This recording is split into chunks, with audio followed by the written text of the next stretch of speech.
First international flight has landed at the Shaka International Airport outside Durban after several months of a hard COVID-19 lockdown. The Qatar Airways flight from Doha landed just after 5 p.m. today after an Emirates flight was cancelled due to the COVID-19 requirements affecting staff. Let's take you live to Karinda Jagmohan, who's on the scene. Karinda, good evening, and thanks for your time. How ready has Shaka Airport been to welcome its first international flight?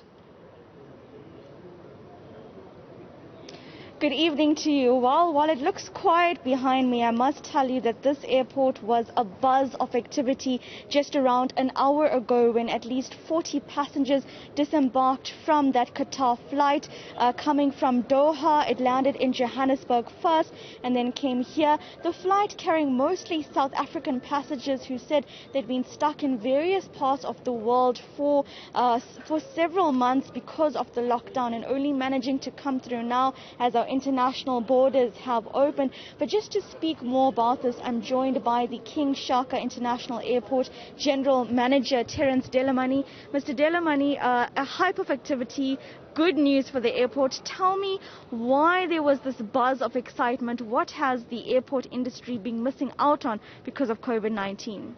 Yes, absolutely. You know, now that we are in level 1, we've got international traffic back.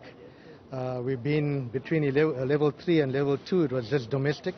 So I think getting back international traffic is key in terms of rebuilding now our economy.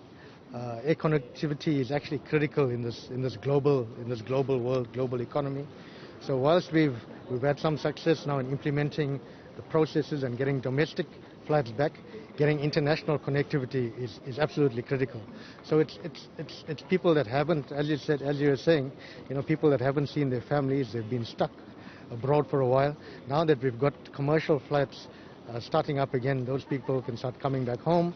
Obviously, business, I think business is quite critical, and that's why on all 3 levels of the risk-adjusted strategy, you can have business travelers that actually travel in. And I think ultimately we want to open up for tourism because of the huge tourism potential that we have here in South Africa. So I think, you know, it's absolutely critical. And what we're seeing now is a start, the first green shoots. What we saw here at Shaka today was the Qatar flight. There was our first international flights after 7 months. You know, so it's incredible. And we just like now to see that starting, and then we build from there.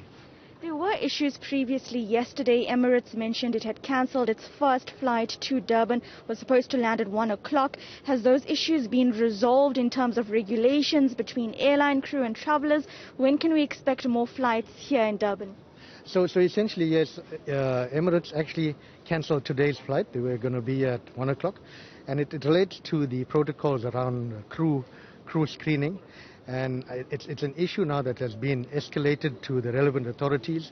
Obviously, we are working hard and we support our stakeholders, both the airlines, both Port Health, and we're hoping to have this matter resolved within the next few days. You know, once that is resolved, it'll be great to have Emirates back. The next scheduled flight here is on Thursday this week.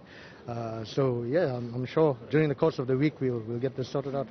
And finally, Mr. Delamani, tell me, as international passengers come through here, our borders are opening, what documents do they need to have? What regulations do they need to be wary of before they leave their country of departure and head to Durban or South Africa? 100%. Obviously, there's 3, there's a low, medium and high risk countries that have been identified. And passengers coming in from high risk countries can only travel for business, and they need permission for that and other essential types of travel. So we're not going to be accepting passengers from high-risk countries for leisure travel, but under category low and medium risk, yes, they can travel for leisure. I think essentially passengers have to check with the airlines. What is the documentation, especially from the countries that they're coming through from. The obvious one are visas, you know, if they're coming through our visas. But the new requirements in terms of COVID now is actually getting the negative PCR certificate that must be taken 72 hours before they fly or before they board their first leg of the journey. So that's a key requirement. So your normal travel documentation is still important, but essentially the PCR certificate. What's also required is travel insurance now, because if you come through, and assuming you come through with an elevated temperature or your documentation is not right and you need to go into quarantine, that's going to be for the passenger's cost. And if people cannot afford that, then they have insurance that will cover that. So I think once they come into the country, so the airlines at the point of departure will be checking very carefully that they have these documents. They will be temperature screened in the country. And if people traveling out, it's a similar situation. They need to check their visas and the documentation with the airlines. Indeed. Thank you very much, Mr. Terence Delamani, reminding, of course, passengers about the documents they require before leaving the country, as well as leaving other countries of departure. Coming to South Africa, it's critical to have that COVID-19 negative test, as well as other important documents.